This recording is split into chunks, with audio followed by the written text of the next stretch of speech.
ya está. Ahora vamos entonces en el nombre del Señor a lo que es la palabra de Dios en esta tarde y voy a pedirles que abran su Biblia por allá, por el Evangelio de Mateo, capítulo 26,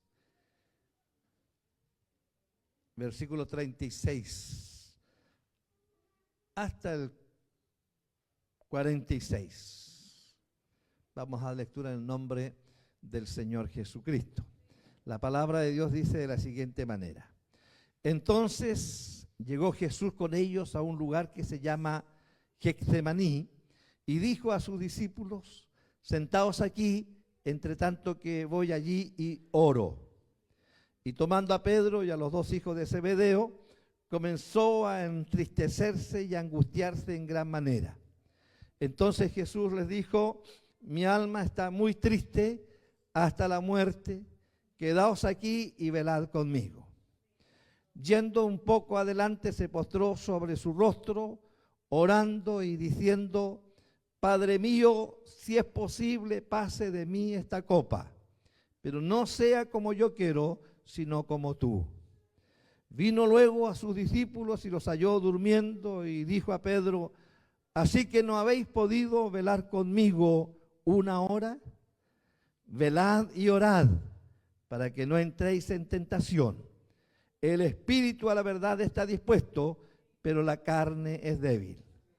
Otra vez fue y oró por segunda vez, diciendo: Padre mío, si no puede pasar de mí esta copa sin que yo la beba, hágase tu voluntad. Vino otra vez y los halló durmiendo, porque los ojos de ellos estaban cargados de sueño, y dejándolos se fue de nuevo y oró por tercera vez, diciendo las mismas palabras. Entonces vino a sus discípulos y les dijo: dormid ya y descansad. He aquí ha llegado la hora y el Hijo del Hombre es entregado en manos de pecadores. Levantaos, vamos, ved, se acerca el que me entrega. Esa es la palabra de Dios para nosotros. Esta historia o este hecho histórico comienza a vivirse un día jueves, en que Jesús se va a un huerto cerca de Jerusalén que se llama Getsemaní, que significa prensa de aceite. El nombre de este monte o de este huerto o de este parque se debe a que allí había muchos olivos. Por eso que llevaba este nombre de Getsemaní, prensa de aceite. Aquí, en mi reflexión personal, el ministerio de Jesús había sido tremendamente ajetreado. Desde el día en que fue bautizado y comenzó su ministerio, recorrió las aldeas, los pueblos, sanó enfermos, predicó, enseñó, recorrió las sinagogas, estuvo en el templo, discutió con los escribas, con los fariseos, impartió distintas enseñanzas y en un espacio de 3 años y medio aproximadamente recorrió a lo menos 2 o 3 veces toda la Palestina, llevando palabra, llevando predicación, llevando sanidad, llevando fortaleza, anunciando el reino de Dios. Un trabajo ajetreado. Ciegos que gritaban, que querían que Él los tocara. Leprosos que le salían al camino y que le suplicaban que pusiera las manos sobre ellos y orase y el Señor los sanaba. Familias íntimas que en la amargura, en la tristeza, acudían a Él a la distancia, mandando mensajeros. Regresa, ven a la casa porque el amigo que tú tienes está muy enfermo. Cuando llega, Lázaro está muerto, había fallecido 4 días y levanta a Lázaro de la muerte. Todo este trabajo para cumplir el ministerio que su padre le había encomendado. Estamos casi al final de los 3 años y medio. Y Jesús invita a sus discípulos al monte de Getsemaní. Es el día jueves. de su última semana de vida terrenal. Y mi reflexión me decía a mí mismo, ahora aquí recién pareciera, siente todo el peso de lo que ahora tiene que hacer. El pasaje este se repite en 2 evangelios más. Y se nos dice que la oración de Jesús allí en el huerto de Getsemaní era tan intensa que el sudor que caía de su frente parecían gotas de sangre. Que el Señor nos bendiga. Allí siente el peso de lo que tiene que hacer. Que el Señor nos bendiga.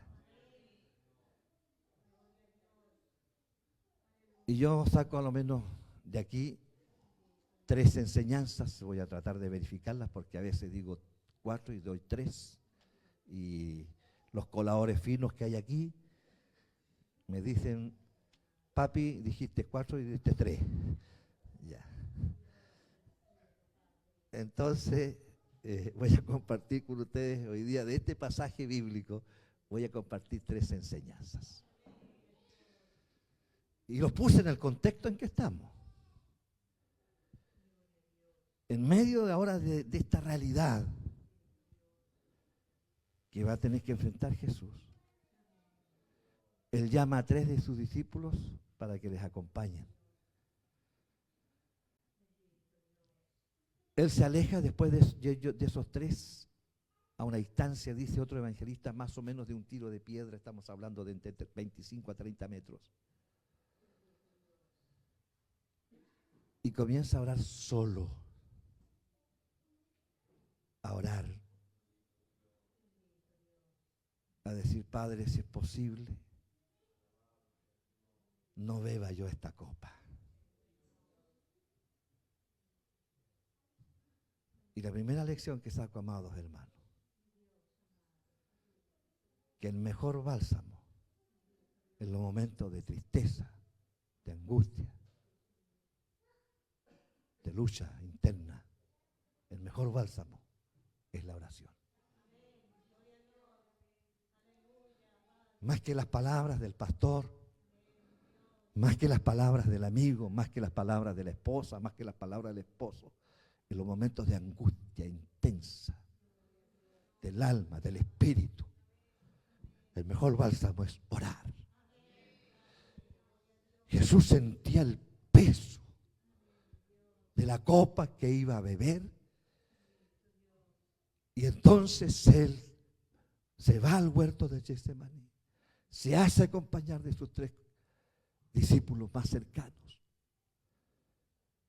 y a un tiro de piedra dobla sus rodillas para orar, para conversar con su Padre. Aleluya.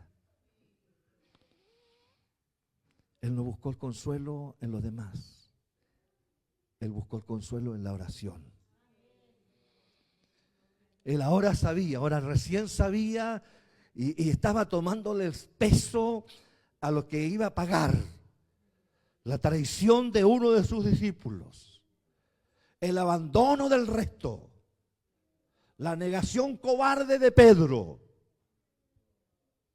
El odio de los religiosos, de los que tenían que hablar de Jehová,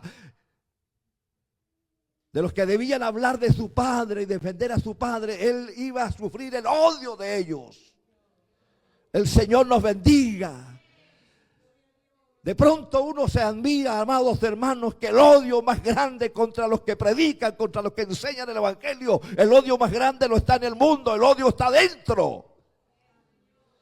De los que deben apoyar, de los que deben empujar, de los que deben colaborar, en vez de apoyar, en vez de colaborar, se llenan de odio, y eso le pasó a Jesús. El cuerpo religioso que debería haber sido el canal para que el nombre de su Padre sea glorificado, se había transformado ahora en sus peores enemigos.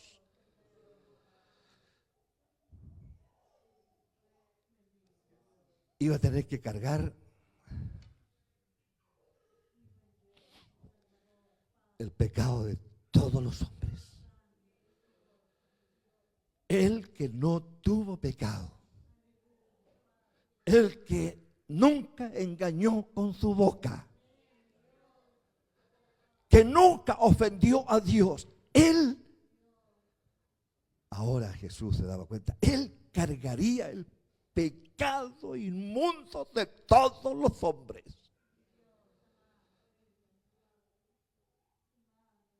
Su padre lo iba a abandonar. Elí, Elí, lama sabactani. Padre mío, ¿por qué me has abandonado?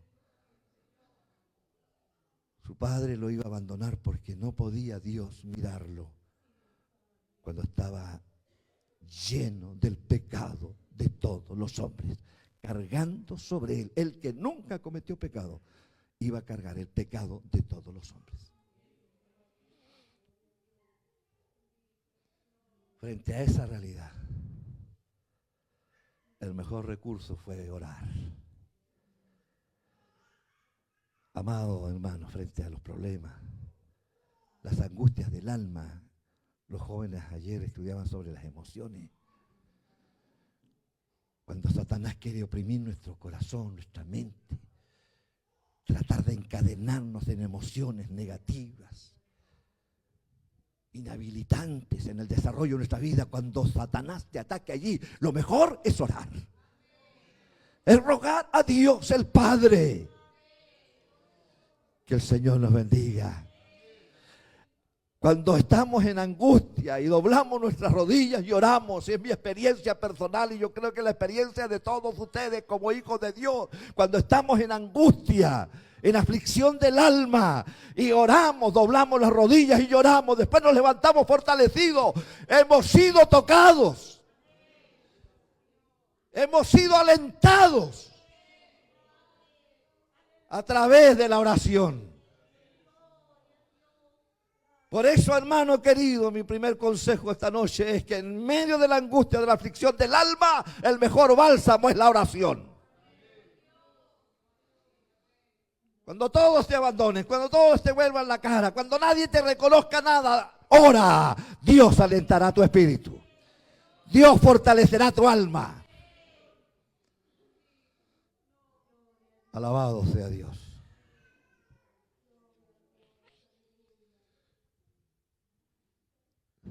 Segunda cosa, que todas nuestras aspiraciones de lo que estamos pidiendo, lo que estamos rogando, que todas nuestras aspiraciones debemos someterlas a la voluntad de Dios.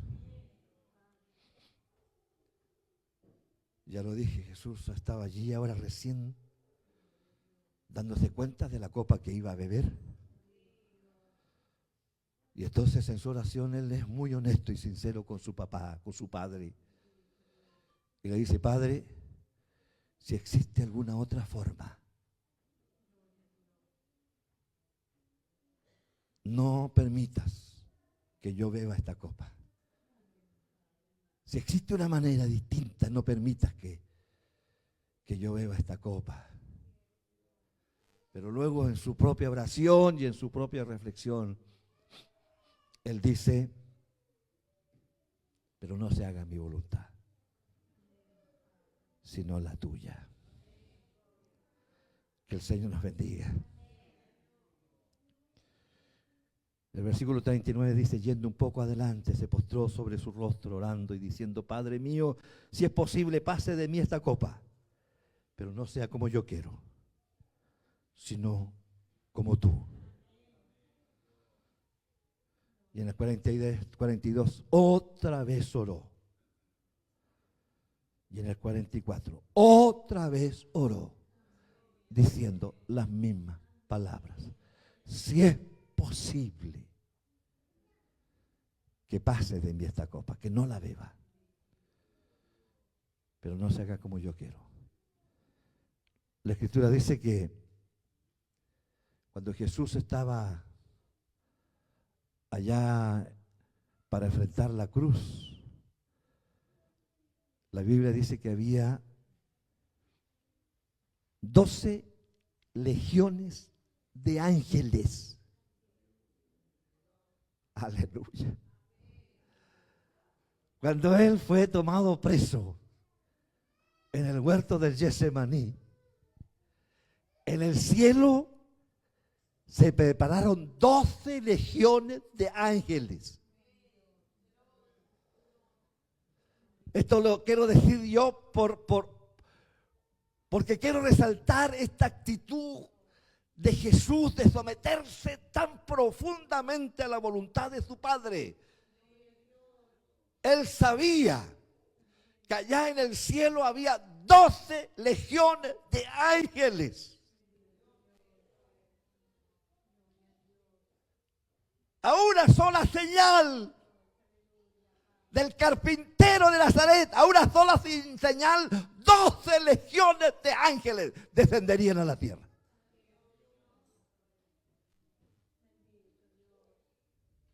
Cada legión en los ejércitos romanos, cada legión era de 6.000 soldados. Cada legión de soldados, cada legión se componía de 6.000 hombres.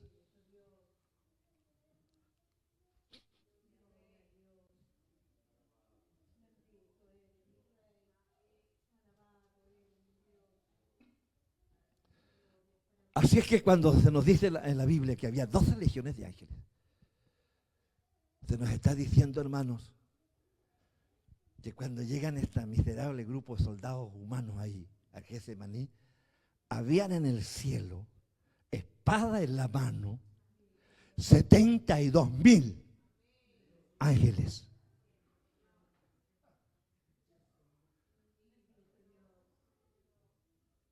Fíjese que allá en el libro de Segunda de Reyes, en el libro de Segunda de Reyes se nos cuenta que cuando Israel estaba rodeado por los sirios, en la noche vino un ángel para pelear con los soldados. Un ángel, uno solo, mató 185.000 soldados sirios en un día. 180, un solo ángel se enfrentó al ejército sirio y le dio muerte a 185.000, uno solo. Imagínense ustedes lo que habrían hecho 72.000 ángeles. Desaparece Rusia y desaparece Estados Unidos. Bueno, no existían.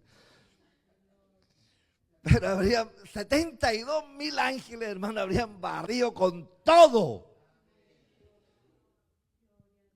Estaban a la espera del llamado, de la señal de Jesús. Y descendían como celajes, como saetas lanzadas sobre la tierra para defender a Jesús. Qué hermoso, hermano. El carpintero de Galilea, a su servicio, 72.000 ángeles. Y los hombres que se creían tan importantes, ahí estaba Herodes, estaba Pilato. Arriba había 72.000 ángeles para defender al carpintero. Que Dios nos bendiga. Alabado sea Cristo. Bendecido sea su nombre. Al Señor Jesús sea la gloria. A Él sea la honra, a Él sea la alabanza. Reciba a Cristo la alabanza de su pueblo, la adoración de que Él redimió con su sangre. Ese es el Cristo al que servimos, el carpintero de Nazaret. 72.000 ángeles dispuestos a defenderlo. Por eso no hay que ser enemigo de Cristo por ningún motivo. Hay que ser amigo de Él. Que Dios nos bendiga. Él podía tomar la decisión. En sus manos estaba la decisión. Pero Él dijo, no se haga como yo quiero, sino como tú. Que el Señor nos bendiga. Jesús no quiso hacer uso de su voluntad porque tenía el libre albedrío que nosotros heredamos de la Santísima Divinidad. Por eso Dios dijo, hagamos al hombre a nuestra imagen y semejanza, porque no hay ser creado en el mundo que sea igual a Dios, que tenga libre albedrío, que pueda entrar y salir, ir y quedarse, pararse o sentarse. Es el hombre, el único ser creado por Dios que tiene la facultad de tomar sus propias decisiones. Le dio Dios al ser humano, le dio voluntad propia. Puedes aceptar o rechazar. Alabado sea Dios. Y esa voluntad está en nosotros. Debemos aprender a someter esa voluntad a la voluntad de Dios. La voluntad sin freno puede ser destruida, o destruir, digo, al ser humano. Que el Señor nos bendiga. Aprendamos a buscar en todas nuestras decisiones. Aprendamos a buscar la voluntad de Dios. Tercero y último. Aprendemos de aquí que aún los cristianos más fieles deben orar. Hay a lo menos dos razones muy grandes que da Jesucristo aquí. En el versículo 40 dice, vino luego a sus discípulos y los abrió durmiendo y dijo a Pedro, así que no habéis podido velar conmigo una hora. La primera razón por la que nosotros como hijos de Dios debemos orar es porque ahora somos responsables con Cristo de la extensión del reino de Dios. Por eso Él dice, no habéis podido velar conmigo una hora.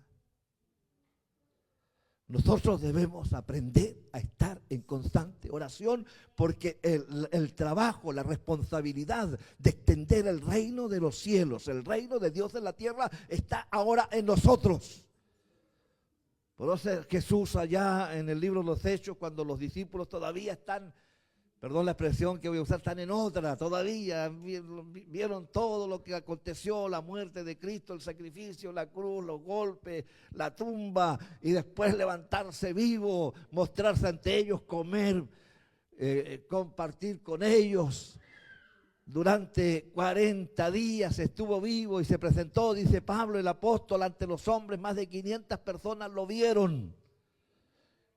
Con pruebas indubitables, dice la Escritura, de que Él era el que había sido sepultado y el que ahora estaba vivo era el mismo. A pesar de todo eso, todavía los discípulos están en otro pensamiento y cuando tendrían que estar adorando a Dios y diciendo, Señor, ¿dónde comenzamos a predicar primero? ¿Por dónde partimos? ¿Por dónde llevamos el Evangelio? Entonces ellos se acercan a Jesús y le dicen, ¿vas a restaurar el reino de Israel ahora? Porque tenían ganas de ser gobernadores, alcaldes, diputados, senadores. Si esa era la ambición. La ambición de ellos todavía estaban ahí en ese tema. Y se acercan así, medio haciéndose los tontos.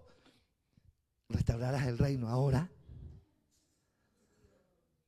Y el Señor nos mira con esa cara de comprensión con que nos mira a nosotros cuando hacemos preguntas tontas, hermano. No les toca a ustedes, dice Él, no les toca a ustedes saber lo que mi Padre ha puesto en el calendario, en la agenda, no les corresponde a ustedes saber. Lo que tienen que hacer ustedes ahora es quedarse aquí, no se muevan, porque van a ser investidos del poder de lo alto. Pero antes de ser investidos de eso, no se muevan, quédense aquí. Y después que sean investidos del poder de lo alto, entonces no van a ser alcaldes, ni van a ser gobernadores, ni van a ser diputados, ni senadores.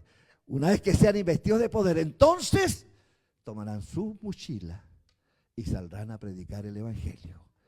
Y me serán testigos aquí en Jerusalén. Después me serán testigos en toda Judea, en Samaria, en toda Judea, y hasta lo último de la tierra. Y morirán por mí. No era eso lo que ellos pensaban. Ellos creen que ahí ya la cosa se terminaba y ahora venían todos los privilegios. No, había mucho que hacer. Y hoy día, amado hermano, tenemos todavía mucho que hacer. Por eso que tenemos que estar en contacto con Dios el Padre a través de la oración, porque tenemos mucho trabajo que hacer.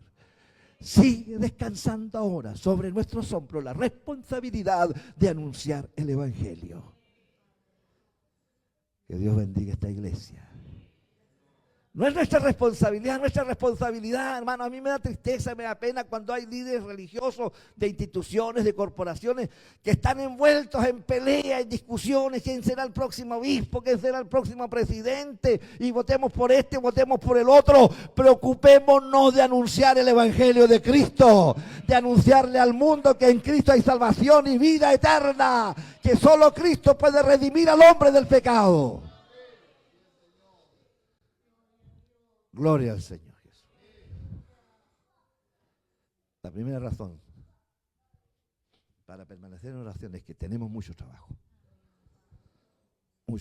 que hacer por la obra, por el reino de Dios. La segunda razón, versículo 41 dice: velad y orad para que no entréis en tentación.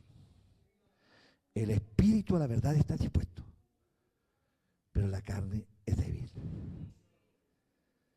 Jesús conoce nuestras debilidades, conoce nuestra poca fuerza como seres humanos. Si usted está aquí, hermano querido, yo quisiera que usted le dé la gloria a Dios, se tire al suelo de guatita y alabe a Dios. Si usted está aquí es por la fuerza del Señor.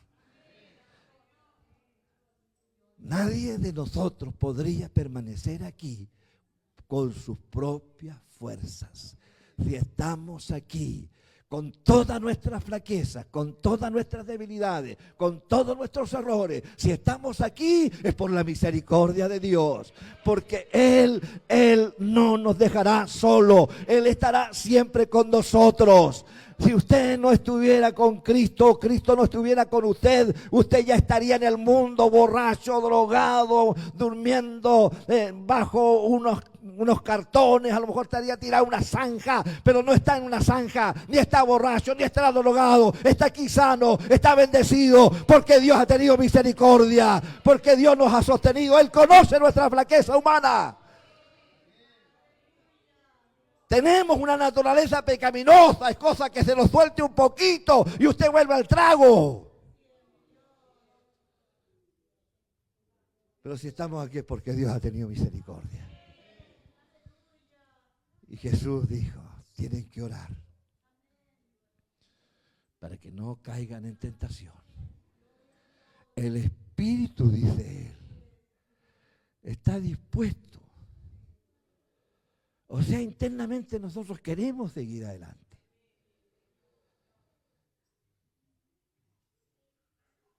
Pedro le dijo al Señor, mire, aunque todos te abandonen, Señor, yo no te voy a abandonar, no. Su espíritu estaba dispuesto, pero su carne era débil. Y cuando se pusieron las cosas color de hormiga, llegan los soldados y comienza todo este problema. Entonces ese ánimo de Pedro decae y niega 3 veces a Jesús. No está al lado de Jesús, lo sigue de lejos. No quiere que involucrarse. Pero él tenía ganas de estar. Hermano querido, el Señor nos conoce a nosotros. Él sabe que tenemos el ánimo. Tenemos el deseo. Pero Jesús nos advierte, pero tu carne es débil. Y es probable que no puedas hacerlo. Por eso tenemos que orar. Porque hoy día tenemos buena voluntad. Hoy día tenemos buen ánimo. Pero si dejamos de orar, la carne nos va a ganar. Por eso es que hay que orar. Porque somos débiles. Porque necesitamos la ayuda de Dios. Porque sin la ayuda de Dios nada podemos hacer. Yo pienso que usted está aquí con el ánimo y el deseo de llegar hasta el final. Que no sea un entusiasmo de un par de semanas, o de un par de meses, o de un par de años. Yo creo que usted está aquí con el deseo de llegar hasta el final. El espíritu está dispuesto, pero la carne es débil. Por eso hay que orar. Por eso es que hay que levantarse y orar. Por eso es que no hay que acostarse sin orar. Por eso cada mañana hay que pedirle la fortaleza al Señor. Y decirle al Señor, soy débil, Señor. No sé con quién me voy a enfrentar durante el día. Necesito tu fuerza para seguir adelante. Que Dios les bendiga en esta tarde. Para servir a Dios hasta el último día. Esto lo haremos si permanecemos en oración. Debemos orar. Porque somos testigos con Cristo de este evangelio. Debemos orar. Porque la carne es débil. Dios les bendiga y nos ayude Dios a servirle hasta el último día de nuestra existencia. Les invito a glorificar a Dios. Gloria a Dios, gloria a Dios.